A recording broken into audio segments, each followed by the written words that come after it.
has taken over. Let's go. It's Ferrall. Coast to coast. Steaks, chicks, stacks. You and I are going to make a lot of money. It's Ferrall, coast to coast.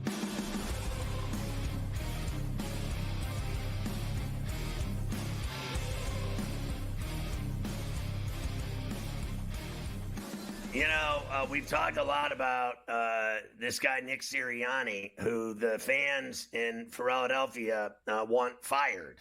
Like, they hate him, right? And he argued with him on the sideline. Then he walked it back and apologized a day later.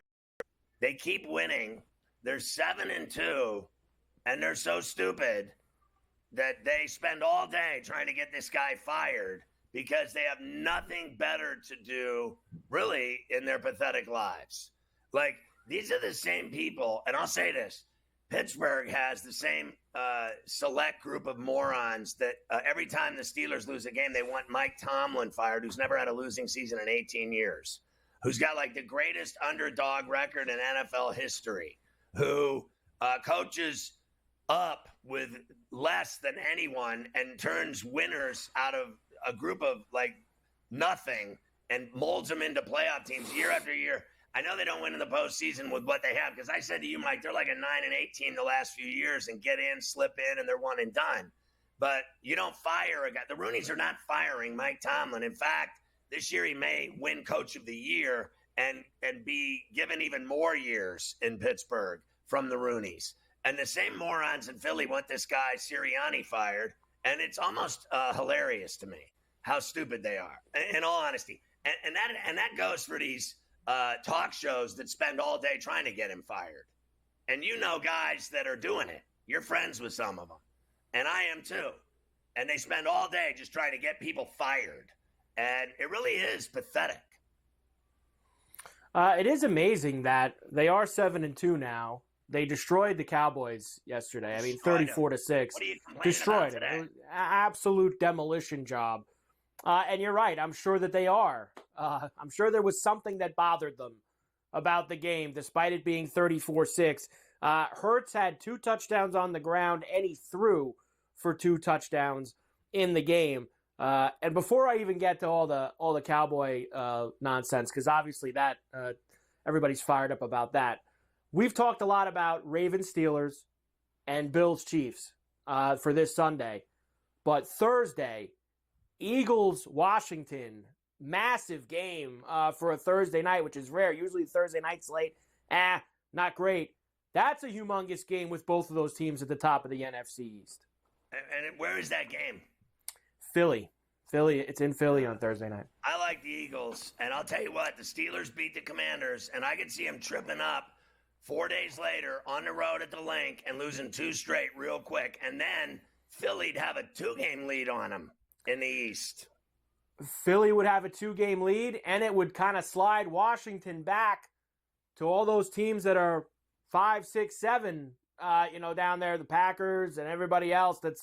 And then it starts to get back to, we got to win some more games here. It looks very cushy for Washington. Very hairy. And things can change fast over a 4-day period for them if they lose to the Eagles on Thursday night. As far as the Cowboys go, we know that their season is over. They're 3-6 now, and man, they are just starting to tear each other apart down there in Dallas. I love the stuff with the sun in Lamb's eyes, and Lamb throwing his arms around in the air, basically saying after the game, can we close the curtains? Jerry saying we're not closing the curtains. Here's Jerry afterwards on the blowout loss. Just frustrated like everybody else is, but since I had a lot to do with what we're seeing, then it's the proper frustration as far as I'm concerned, that we're just not playing in a way, especially when you play a team that is the caliber of teams that we're playing out here. And Philadelphia's a high caliber team, and we're not up to them, and that's troubling. And we've got to look at all the things that have happened, but I'll just say this right now, 5 turnovers over the last 2 games. And I don't know what we're drinking in the third quarter as we come out, but it's not working. Yeah, it's not working all right. Yeah, it's over for them. But the thing that bothered me is this next bit you're going to run, because There's something wrong with this dude. There really is. And I got to tell you, he never shuts up. He never stops talking. He's got all kinds of mouth. He's got a podcast show that he talks bad about people on. And I got to tell you, he's part of the problem too. Because they talk about how great he is. And I don't deny that he's got all kinds of talent. I won't deny that, right? Fair enough. But what the F is he doing to make anything better in Dallas besides nothing? He's done nothing on this football team. He's not making plays at all either. And then he spends the entire week talking crap about people on his own team. If I'm on that team, I'm about fed up to here with Micah Parsons. You really should be. And Jerry also said in that scrum, he's not firing McCarthy during the season. He's done it before. He doesn't like firing coaches during the year. Mike, obviously, his contract is done at the end of this season. Will he be back as the Cowboy coach? Probably not. And it sounds like Micah Parsons also doesn't want him back as the Cowboy coach. What's the sentiment inside the locker room, and what do you tell people who are wondering about whether McCarthy will be your coach next year? That's above my pay grade about if Mike is coaching again next year. But, all coaching aside, Mike can leave and go wherever he wants. But the guys I kind of feel bad for is guys like Zach Martin and guys who might be on their last year or on their way out, because that's who I wanted to hold the trophy for. You want to win games and do great things with those type of legends who put in more time and work than Mike McCarthy ever did. Listen, I got to tell you, if I were him, I would bench him. You're not going to talk about me that way in public. I'm your head coach, whether you like it or not. And what you got right there is, you can quote me, the inmates are running the asylum. I mean, honestly, can you imagine? I mean, Mike Ditka, can you even try to say something like that about Mike Ditka? You'd never play again. You would be finished. If you said something like that about Al Davis, George Steinbrenner, Bob Knight. And listen, I am right. I don't care if they're all dead. I really don't. I don't care if they're long gone from sports. The facts remain is that today's athlete getting away with that is absolute bullshit. I am not having this guy doing interviews and slamming me like that in public and then letting him go out and play. The season's already over. I would bench his ass, and I don't care what they're paying him. I don't, honestly, at some level, you have to cut that out. It's got to stop. And he's not going to stop with his mouth. He's an idiot. I don't care. Tell him I said so. He's an idiot. He's a complete asshat. And then I got to tell you another thing. If I'm Zach Martin, I'd be like, listen, bro, just stop talking about me. Just stop. Stop talking about me, honestly. But, let me make my own exit and let me handle my own career. You're not winning any trophies for me, okay? Thanks so much. Shut your mouth. Honestly, how painful is this dude? He is so painful. He ain't worth it. He is not worth it. Where are all of the wins for Micah Parsons besides none? He's never won anything. He's never done anything. Honestly, he's part of the problem. I don't disagree, and it's real hard. That was the first game he played, in 2 months yesterday? He hadn't played in forever. Whatever. And he went back out there. I know one thing. Dak might have the best deal out of all of them now because Dak's going to get that surgery. The hamstring's off the bone, they said yesterday in that report. Dak's like, I'll see you guys later. I'll see you at camp. I'll see you in Oxnard in August. I'm out of here. I'll see you guys later. I've had enough. And so much for Cooper Rush. How bad is Trey Lance that he can't even stay out there over Cooper Rush, and they kept bringing him in and out because Lance was so bad They're too. Awful. And I love it. They suck so bad. I love it.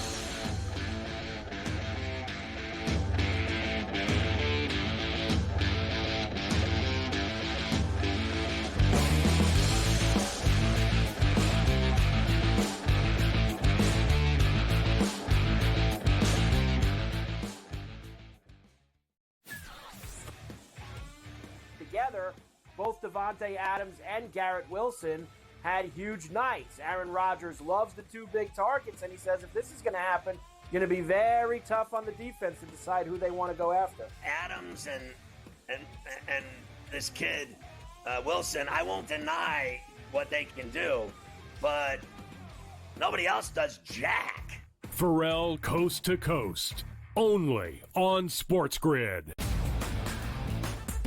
A lot of concern, I would say, for Georgia in Carson Beck. 3 interceptions. Once again, his third 3-interception game in the last 5 for UGA. You can argue if they had Alex Orji as their starting quarterback for Georgia, they would be perfect and unbeaten right now just by not turning the football over and running it with your talented backfield. The Early Line, only on SportsGrid. Anyone that's been to a sporting event, the atmosphere before a game, I think Game Time Decisions has that same exact atmosphere. This is our arena. This is what we do. There is going to be an energy to Game Time Decisions that you will feel night in and night out. The excitement you get when you lock your bets in, when you're figuring out what you want to do, we can zone in on the biggest games each night. I want this to be the place that people come to before the games start so they feel as ready as possible to lock in their cards. We are going to hit every single one of those markets that you need to know about. We're going to go through every single thing, and I've got a great team behind me that's going to help me get the job done. There is not going to be a better place, I promise you, than Game Time Decisions to get that new information, react to it, and be able to then bet accordingly. We will have everything at our disposal, and we will use that to our advantage. I'm Kevin Walsh. Tune into Game Time Decisions from 6 to 8 p.m. Eastern on SportsGrid.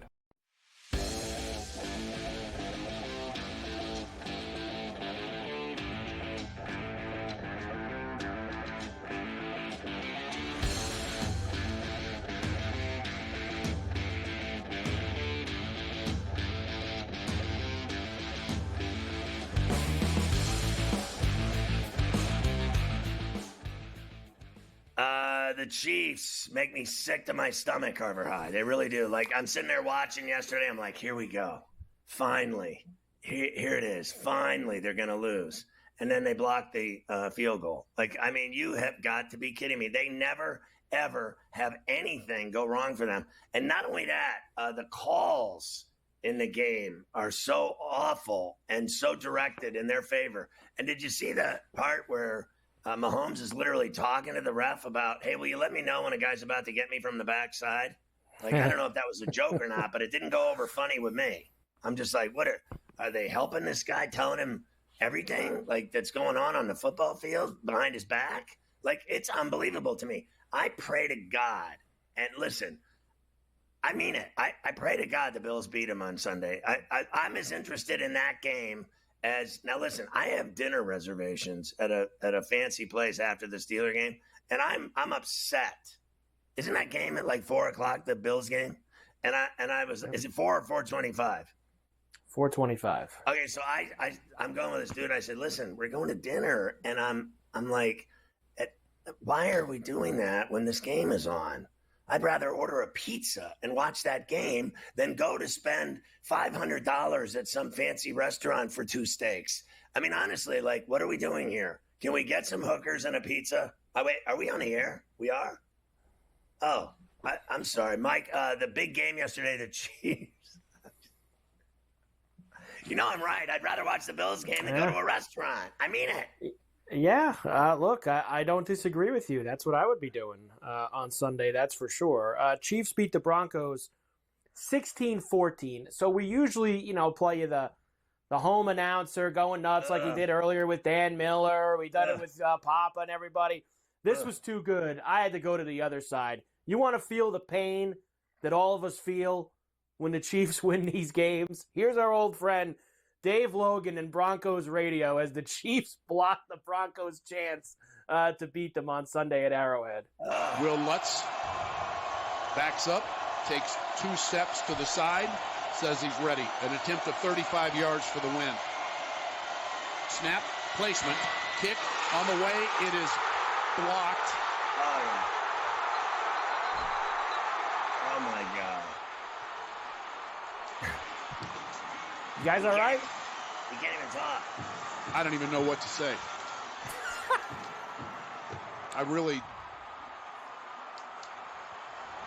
am at a loss for words.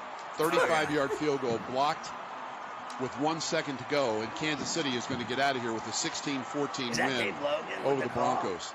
Yeah. That was my boy, Dave Logan. Good friends with Dave Logan, legend.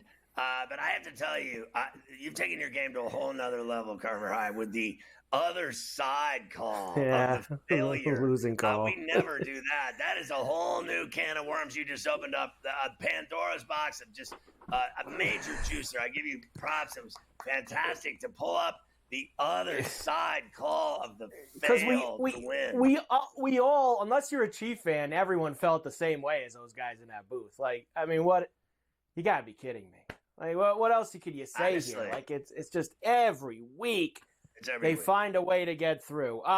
The worst game of the day by far. Oh, actually, maybe not the worst because we didn't talk about the Giants and the Panthers yet. Oh, God. But the Viking-Jaguar game was disgraceful. 12-7.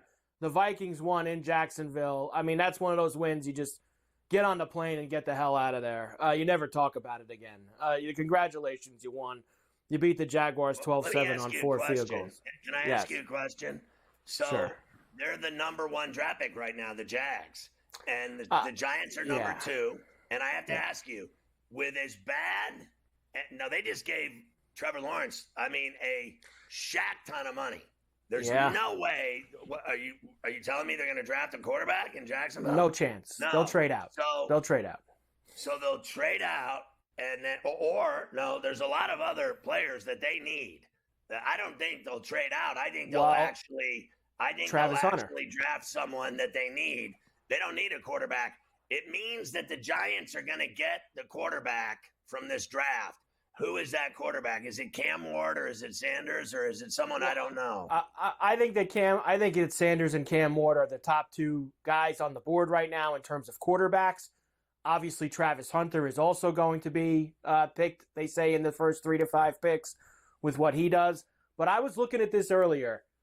Jacksonville's 2-8 now, but their schedule, and I know they suck, but their schedule, they might win a couple more games. I don't think they're going to be the team that gets to the end with the worst record. Now, the Giants, on the other hand, if they played their cards right, I think it actually could be them because their schedule's a little bit more difficult, and they can't do what they did last year. Remember last year, the DeVito kid went in, and they won a couple games with him, and you can't have it. Like these, you gotta lose.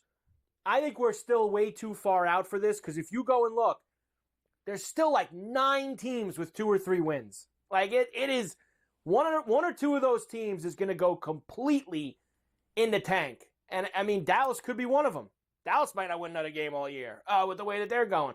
There's a lot of teams that are going to be in the mix for that top pick, and there's a lot of football left to be played.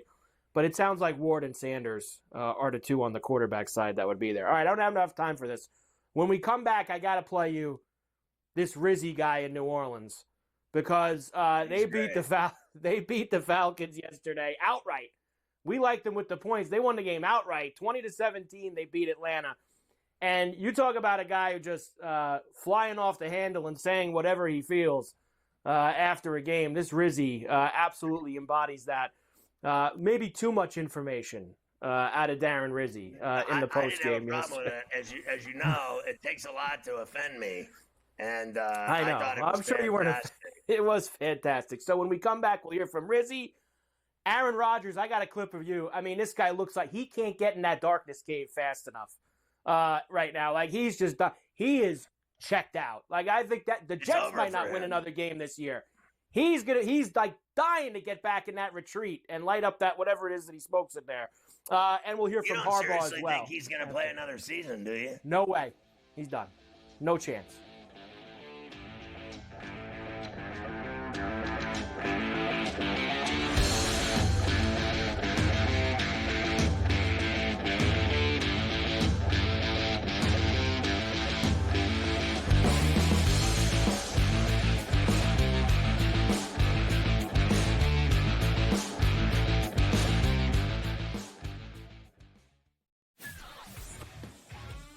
Together, both Davante Adams and Garrett Wilson had huge nights. Aaron Rodgers loves the 2 big targets, and he says if this is going to happen, going to be very tough on the defense to decide who they want to go after. Adams and this kid Wilson, I won't deny what they can do, but nobody else does jack. Ferrall Coast to Coast, only on SportsGrid.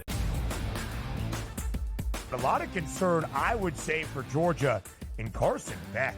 3 interceptions once again.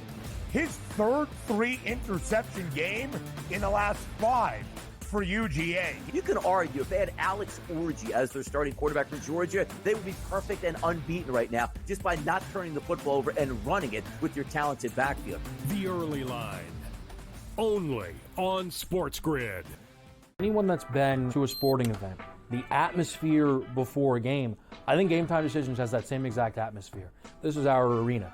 This is what we do. There is going to be an energy to Game Time Decisions that you will feel night in and night out. The excitement you get when you lock your bets in, when you're figuring out what you want to do, we can zone in on the biggest games each night. I want this to be the place that people come to before the games start so they feel as ready as possible to lock in their cards. We are going to hit every single one of those markets that you need to know about. We're going to go through every single thing, and I've got a great team behind me that's going to help me get the job done. There is not going to be a better place, I promise you, than Game Time Decisions to get that new information, react to it, and be able to then bet accordingly. We will have everything at our disposal, and we will use that to our advantage. I'm Kevin Walsh. Tune into Game Time Decisions from 6 to 8 p.m. Eastern on SportsGrid.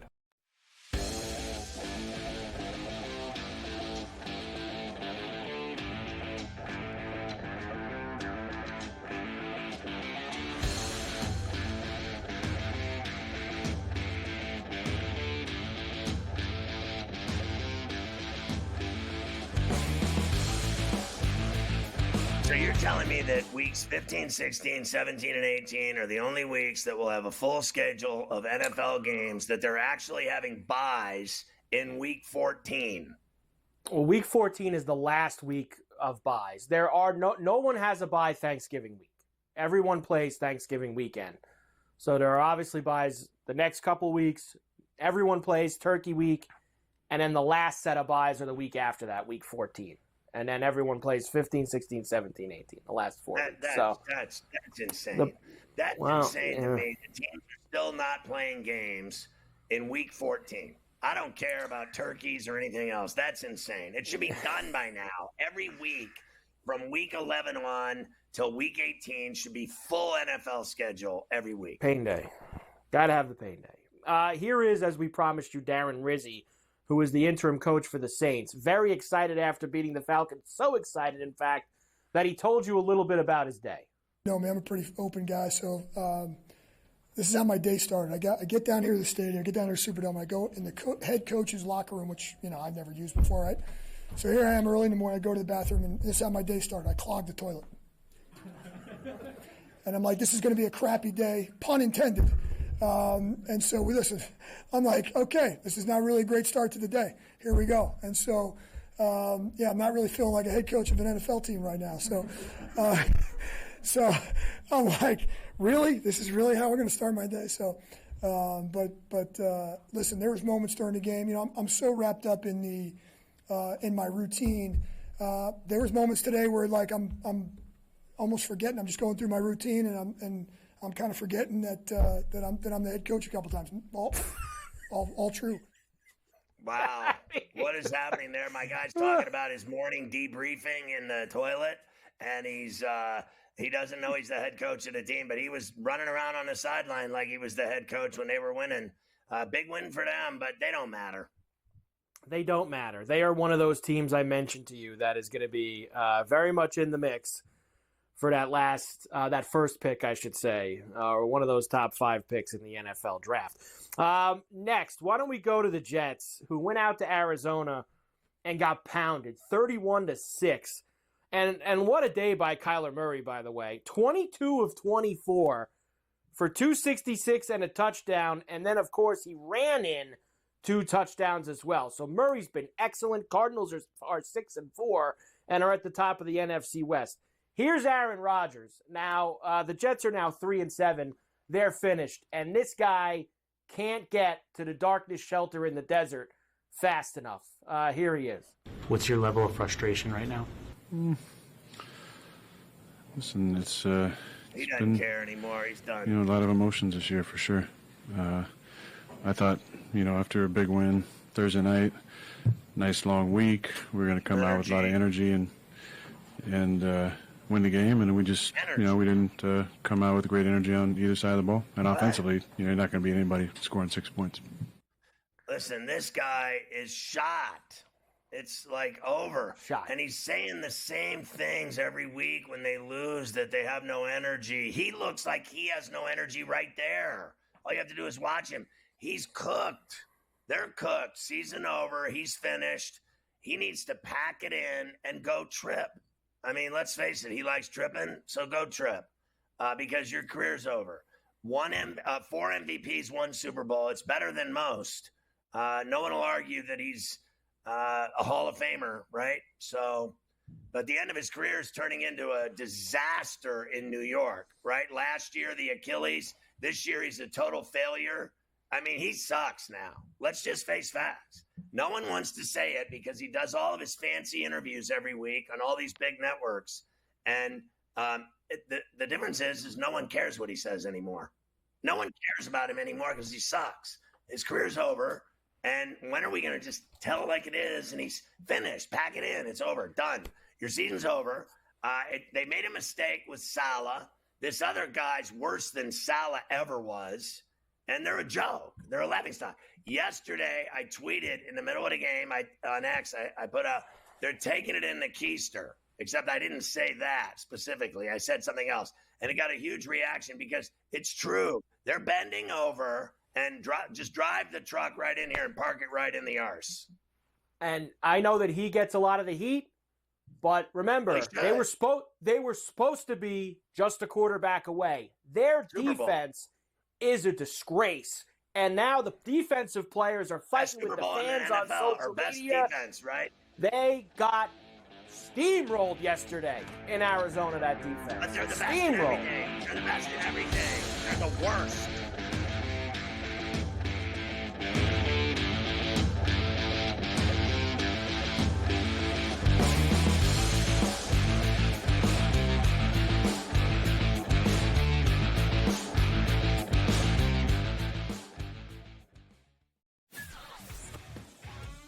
Together, both Devontae Adams and Garrett Wilson had huge nights. Aaron Rodgers loves the 2 big targets, and he says if this is going to happen, it's going to be very tough on the defense to decide who they want to go after. Adams and this kid, Wilson, I won't deny what they can do, but nobody else does jack. Ferrall Coast to Coast, only on SportsGrid.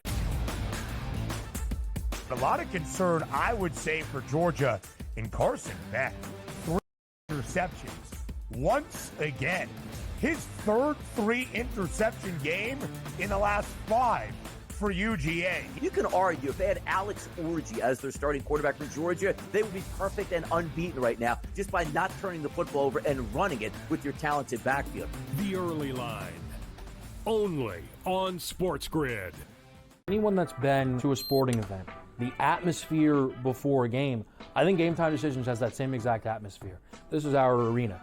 This is what we do. There is going to be an energy to Game Time Decisions that you will feel night in and night out. The excitement you get when you lock your bets in, when you're figuring out what you want to do, we can zone in on the biggest games each night. I want this to be the place that people come to before the games start so they feel as ready as possible to lock in their cards. We are going to hit every single one of those markets that you need to know about. We're going to go through every single thing, and I've got a great team behind me that's going to help me get the job done. There is not going to be a better place, I promise you, than Game Time Decisions to get that new information, react to it, and be able to then bet accordingly. We will have everything at our disposal, and we will use that to our advantage.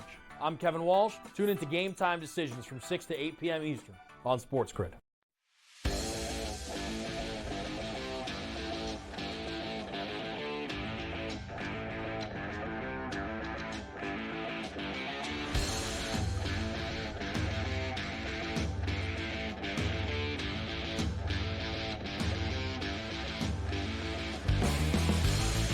I just want to go back for a second, Mike, and ask you. So the Jets were going to go to the Super Bowl because he was coming back from his Achilles tear, which ruined his career.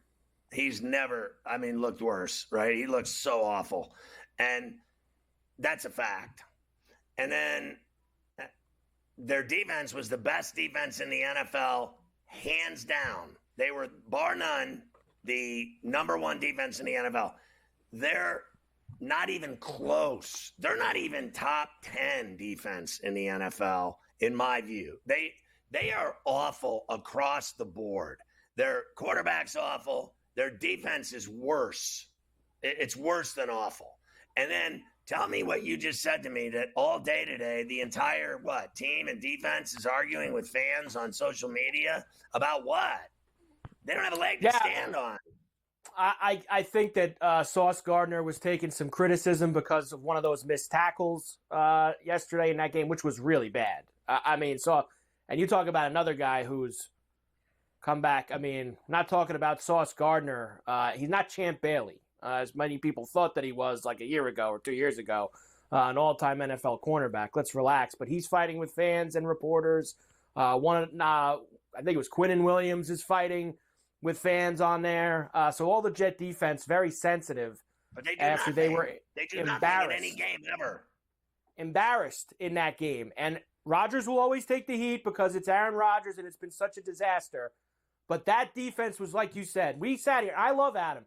Adam came on here at the beginning of the year, and many others said their talent on defense is the absolute best in the NFL. There is no way that this team's not going to be good. There's too much talent. And we told you, the Jets will always jet. Yep. Change them all, it doesn't matter. This is even more spectacular than I thought it would be. I thought it would be bad. I didn't think it would be like this.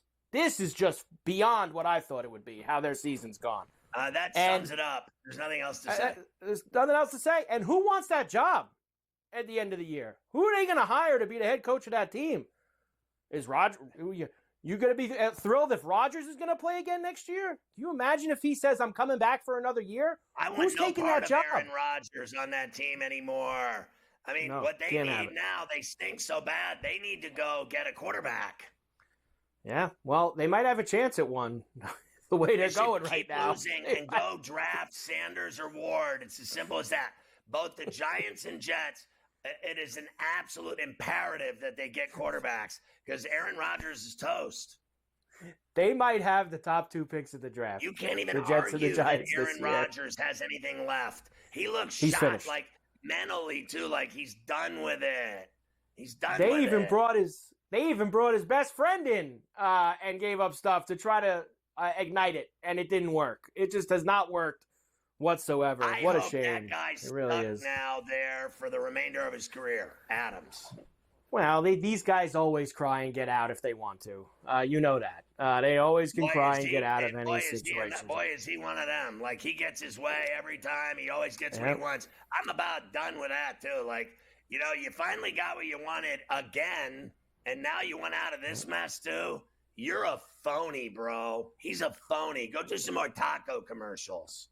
He's going to get to James Harden level of leaving the mess behind, right? Harden went from Houston to Brooklyn to Philly, just getting it. Let me just keep leaving every mess that I'm involved in, and he's getting at those levels. Chargers beat the Titans 27-17. Chargers are now 6-3 and playing well. Here is Jim Harbaugh. Of course, we love Jim. Short and sweet. Jim Harbaugh absolutely loves Justin Herbert. I'm changing his name to Beast. He's Beast Herbert. Half man, half beast. He made the 2 biggest plays of the game. He's half man, half beast. Like, I fear him in a playoff game. I got to tell you, because he came out in the game in Pittsburgh that I went to, and he was rifling passes all over the field, and then he got hurt, and he left the game at halftime, and the Steelers won 20-10. I think if he stays in that game, the Steelers lose that game. Seriously, they were having problems with Orange Sherbert. And Herbert is a really good quarterback. There's no denying it. And this guy, Jim Harbaugh, all he does is win. You can say whatever you want about him. He always wins. That's it. They win. They win. He's unbelievable. And Herbert's great. The rest of that roster is not, and he still gets it done with what they've been doing this year. In the playoffs, and I mean San Diego, every playoff loss was to San Diego, not Los Angeles. They have lost to them in AFC championship games. I was there. So I have been to see them lose to that team in the playoffs many times. Scared to death of Herbert in a playoff game. I don't want any part of him. So right now they said that the Steelers would play the Chargers if it started today. Please God, anyone but him. Seriously, or Mahomes. I want anyone but either one of them. Was that the Stan Humphries game with the Chargers? Was that Stan Humphries who went in there? You had to bring in Plummer. Oh, God, Plummer. Nice effort by the Bears yesterday at home in Chicago. Another overrated team. They lost to the Patriots 19-3. And by the way, thanks a lot to the Bears. Now I have to sit here and I have to sweat one more this loss. New England. One more. I have 2 more. It's 4.5. So they could actually, yeah, you're right. They can win one more game. If they win 2 more games, I lose. And I can't even look anymore and be like, that's a win, that's a loss, that's a win. Because I can't factor in things like yesterday. A team that's actually more gutless than them beating, them losing to them. So I can't factor those things in as we move forward in the season. I'll probably be sweating that out all the way. How overrated is Caleb Williams? He's on his ass now, more than a hooker. All I know is this guy, he's getting sacked left and right. They don't score. They don't put points on the board. They got shut out from touchdowns 2 weeks in a row. They're awful. They are awful. Awful. And how many people had tickets? They had the most tickets on a couple things. 1, the Super Bowl. Yep. 2, the Coach of the Year. And 3, the Rookie of the Year. All 3 are in the toilet flushed like your boy in New Orleans with a clogged toilet. You can rip all those tickets up because there's no shot for any of them. I'm actually not going to lie to you. I'm surprised they didn't fire Eberflus today. Like that was he's had a rough couple weeks, and I thought that would be the tip of the iceberg. He also said today Caleb Williams is going to start again this week. So now they're even talking about benching him in Chicago, that they should maybe sit Williams down. Of course. With how awful the offense has been. And how awful he is. God bless and good luck to all of them. The Panthers beat the Giants 20-17. If you woke up early to watch that in Germany, what a classic it was. The Giants fumbled to start. They come back and tie the game. They get the first possession in overtime, and the kid Tracy fumbles it. Panthers then go ahead and kick the winning field goal. Brian Dable, though, hey, Giants are... I'm surprised he didn't get fired today. They're still a good team. Giants are still a good team. Here's Dable. Oh, no, they aren't. What gives you confidence that you can get this thing turned around? Yeah, I believe we got the right people. Again, results aren't there yet. We just lost a tough game. We've got to tighten up quite a bit of things, some situational football. The turnovers got us today. But we'll go back, we'll go to work, and make improvements that we need to make. Now, listen, now you got to stop. But before you go on, let me tell you this before you go on. I'll say this to you. He just said about an hour ago, for the first time all year, now he said all year, Jones is my quarterback. For the first time today, Dable said to the media, when they asked him, is Jones the starting quarterback, he said, we're going to evaluate things during the bye. He never said Daniel's my quarterback. So it's possible after this week, you might get Drew Lock. Or, they have to tank. They should. I'd keep playing Jones. I would keep running Jones out there if I was for the money that they pay him. They should, and then tell him whatever you do, lose. That is, it's amazing what's happened to that franchise. Go down in the amazing. 8th round. No matter what you do, you're going down in the 8th round.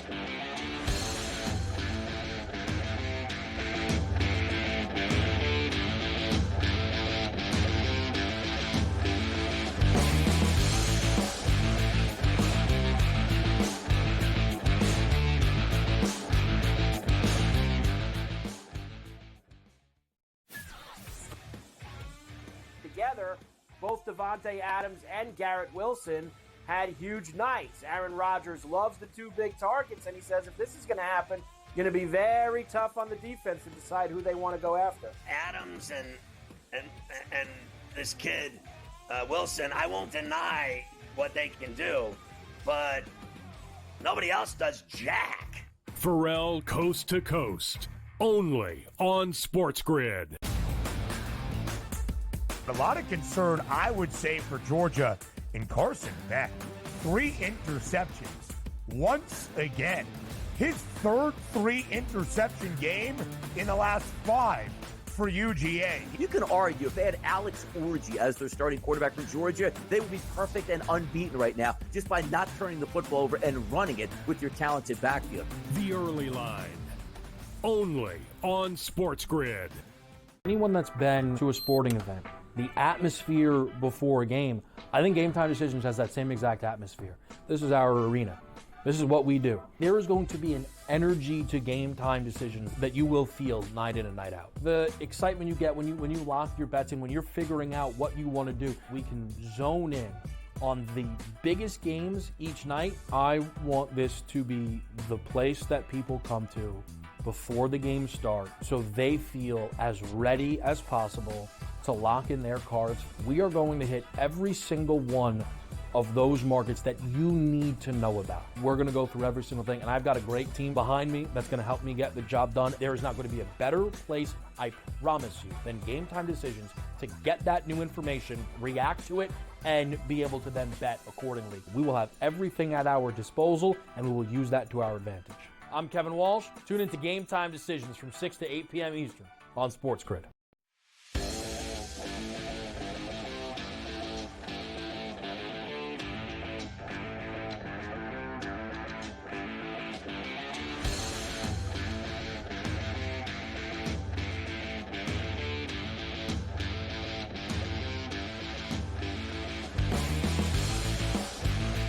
The great Jerry Palm, our good friend from CBS Sports. You can follow him on X at JPP Palm, P-A-L-M, CBS, at JPP Palm, CBS. It's good to have you back on, Jerry. Let's talk first about Indiana being number 5 in the country, and they got it done any way you slice it against Michigan. It was hairy in the second half. Rourke did nothing.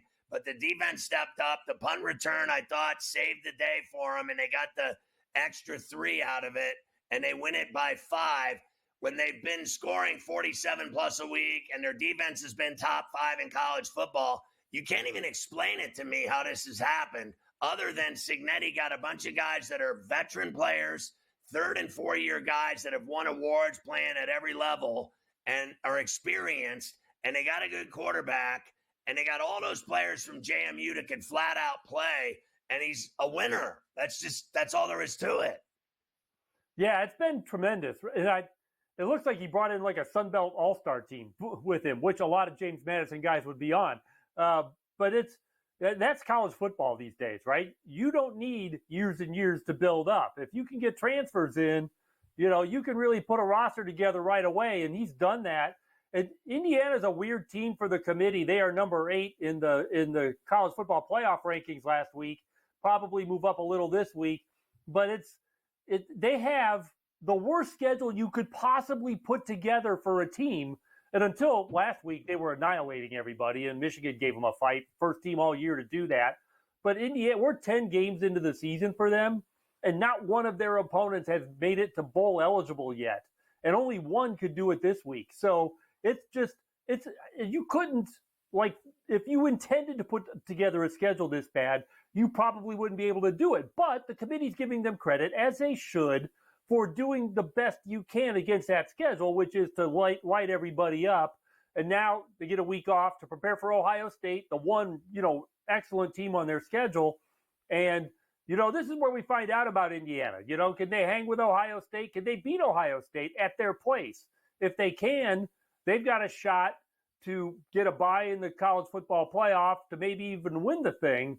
But that's a big task. Going into Columbus and trying to beat Ohio State there is a big task for everybody, no matter how good you are. So we'll see what Indiana's got for Ohio State in a couple of weeks. But, that's really the litmus test for them. That's where we find out just how good Indiana really is.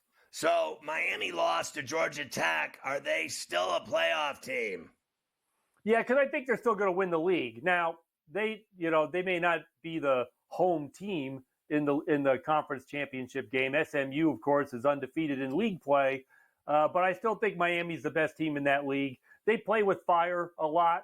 Their offense, really sputtered. Georgia Tech did a great job against that offense, and it wasn't up to its usual standard. And it needs to be because their defense is sketchy.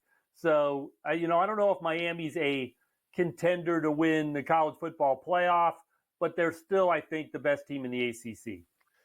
LSU and Georgia with huge losses on Saturday. Are they out? Well, LSU is. That's 3 losses, and I don't think a 3-loss team is getting into the college football playoff unless that third loss comes in a conference championship game. Then maybe you have a shot at 10-3. 9-3 is not going to get it done this year. But Georgia, that's only their second loss, so they've still got a shot. And it's funny because when I was projecting out all the results I need to do bowl projections, I ended up with Texas in first in the SEC and a 6-way tie for second at 6-2, which Alabama emerged from. And I actually had them winning the league because I don't really think that Texas is the best team in the league. I think it's either Georgia or Alabama. So anyways, but that league is a real pile. I mean, it's a pile of good teams. I don't know how many of them are completely elite teams. You certainly see signs of it from some of them. But this is a great league with great teams at the top. There's going to be at least 4 of them in the college football playoff. So, and Ole Miss would be one of them with that defense, right? Maybe. I mean, they abused. They just abused Georgia's offensive line. Yeah, I mean, the defense has always been the thing that's been missing from Ole Miss. I mean, with Lane Kiffin, they're going to score a lot of points. But now they've got a defense that can keep them in games when the offense isn't going, or they're playing an opponent like Georgia where, your offense probably isn't going to get going. And they have a defense now that can win games for them. We'll see if they get in. Their schedule's not that great. And for those teams in that pile up at, with 1 or 2 losses in particular, it could be strength of schedule that ends up separating some of these teams because you may not have a ton of head-to-head results or definitive head-to-head results that make the difference. Jerry, is it BYU and Colorado that you see on a collision course in the Big 12? It appears to be, yeah. Those two, what a great year for BYU. Nobody picked them better than 10th before the season in this league, and now they're undefeated. Colorado right there. Yeah, it looks like one of those two is going to be the Big 12 rep, and they'll probably be getting a bye. Who wins the Heisman Trophy? I like Ashton Genty. I don't know if he's going to win it, but if I had a vote, he'd get it. I mean, there's some great quarterbacks out there. There always are. But this feels like the kind of year where he can win this award, and especially if he breaks Barry Sanders' all-time rushing record award, then, boy, I don't know how you don't give it to him.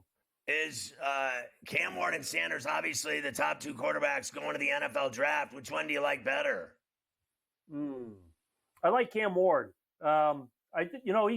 He's got a lot. He can make all of the throws, but he's also very elusive in the pocket when he needs to be. And at Miami, he seems to need to be a lot. So the fact that he could create plays and extend plays, I think is going to make him a great player in the NFL. Let me just ask you real quick. I got 30 seconds tops. What's it like for Painter to coach without Edey in West Lafayette? Like, how is he dealing with that loss? Well, I mean, they also lost Daniel Jacobson, the 7'4" kid that was going to replace him out for the year with a tibia injury. So, but Purdue can win in a lot of ways, and they'll win again this year. Slow down, Jerry. I watched the Hoosiers play a couple of lifeless games against SIU and Eastern Illinois, whatever, at Assembly Hall. I wanted to puke. Anyway, I'm excited about Indiana football. Never won 10 games before and are up to number 5. It's crazy. Jerry, thank you. Good to see you, my friend. Yeah.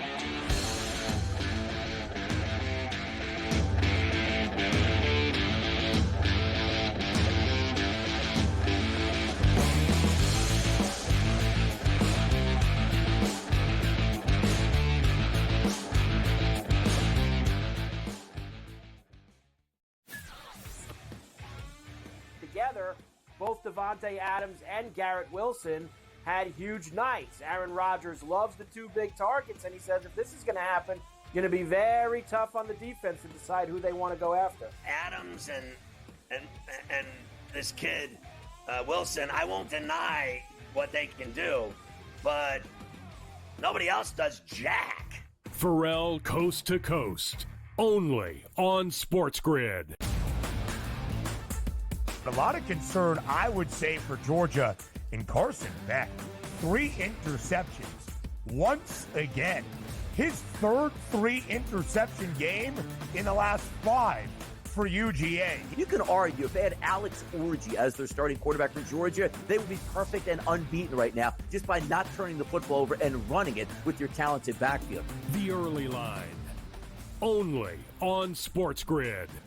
Anyone that's been to a sporting event, the atmosphere before a game, I think Game Time Decisions has that same exact atmosphere. This is our arena. This is what we do. There is going to be an energy to Game Time Decisions that you will feel night in and night out. The excitement you get when you lock your bets in, when you're figuring out what you want to do, we can zone in on the biggest games each night. I want this to be the place that people come to before the games start so they feel as ready as possible to lock in their cards. We are going to hit every single one of those markets that you need to know about. We're going to go through every single thing, and I've got a great team behind me that's going to help me get the job done. There is not going to be a better place, I promise you, than Game Time Decisions to get that new information, react to it, and be able to then bet accordingly. We will have everything at our disposal, and we will use that to our advantage. I'm Kevin Walsh. Tune into Game Time Decisions from 6 to 8 p.m. Eastern on SportsGrid.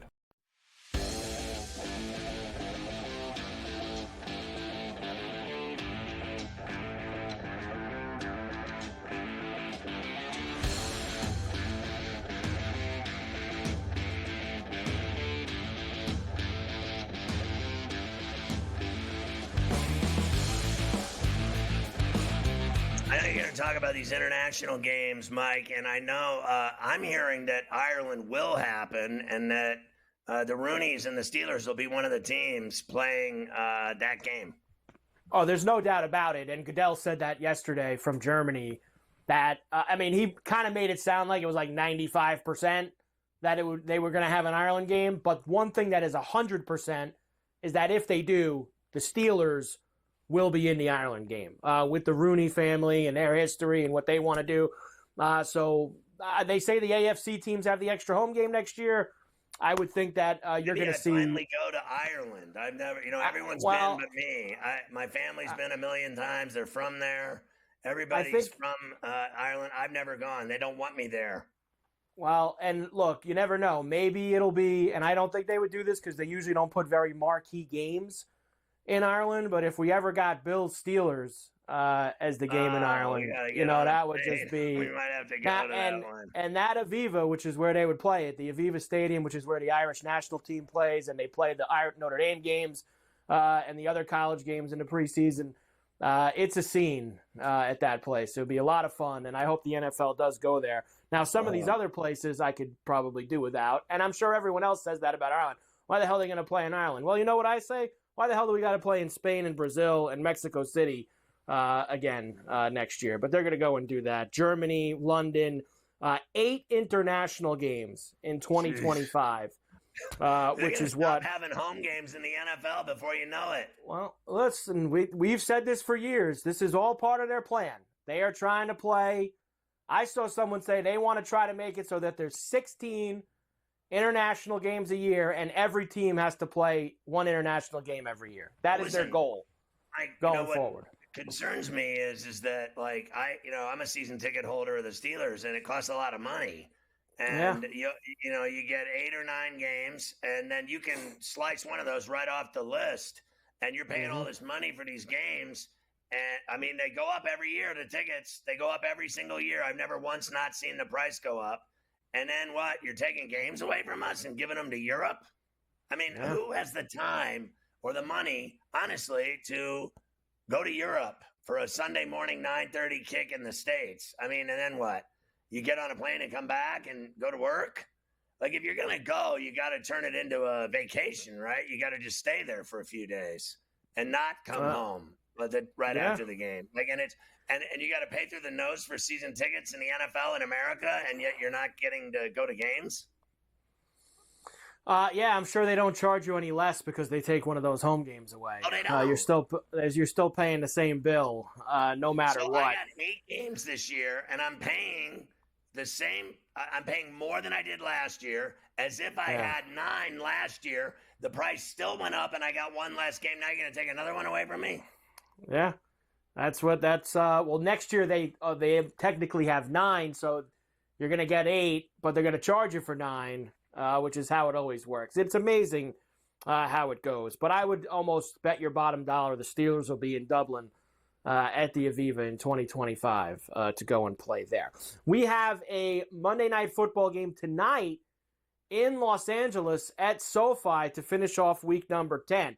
Why don't we start by playing Tua here, and then we'll come back and I'll give you all the numbers. Of course, the Dolphins, Scotty, they are in a bad way heading into this one. They have been brutal this year, 2-6. But believe it or not, if they won tonight at 3, they'd only be like a game and a half out of the last wild card spot in the AFC. Well, Tua wants you to make you think it'll happen. Here he is. I think it starts in practice and how we prepare with conversations you have as a leader of the defense, as a leader of the offense, as a leader of the team, having those conversations with the guys of what the expectation is and continuing to harp on the guys to stay in it, stay in it. We could be one game away from going on a streak and, hopefully turning this whole thing around. So I would say that's sort of the process. Yeah. So I guess there's some level of feeling like, Morency said that they have come close the last couple of weeks. They lost by 1, they lost by 2, whatever it is. And they're right on the cusp of turning it around. They're right there. And I don't know if I buy that based on who they're playing tonight. A team that's hot, that's winning, that's at home, that has a great quarterback. And how he said everybody and their brother's betting on the Rams. I mean, like 90% of the bets are on the Rams. So is it tonight that they win and cover? I still don't see it. Do you? Nope.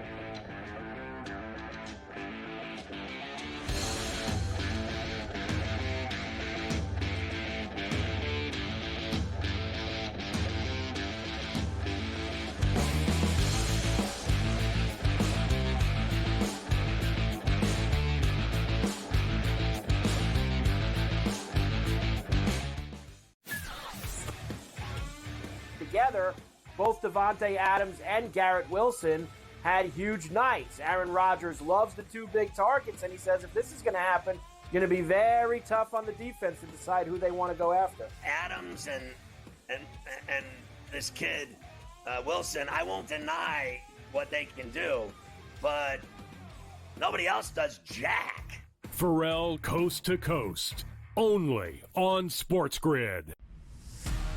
Are they definitely done with Daniel Jones from this point? And any shot that Dable is off the sidelines, meaning he gets fired before next season? They have a general manager in Joe Shane. Every big move has to get approval by ownership. So look, the bottom line is they don't know who their future quarterback is past this season. Tommy DeVito's clearly not the answer. They don't have Drew Lock's not the answer. Pro Football Today, only on SportsGrid. A lot of concern, I would say, for Georgia in Carson Beck. 3 interceptions once again. His third 3-interception game in the last 5 for UGA. You can argue if they had Alex Orji as their starting quarterback for Georgia, they would be perfect and unbeaten right now just by not turning the football over and running it with your talented backfield. The Early Line, only on SportsGrid.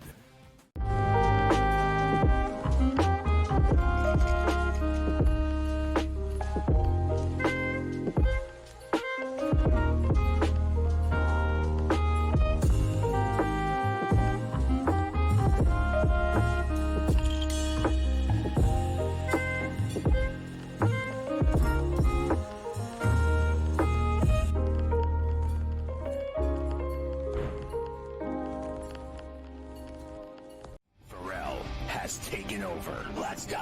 It's Ferrall. Coast to coast. Steaks, chicks, stacks. You and I are going to make a lot of money.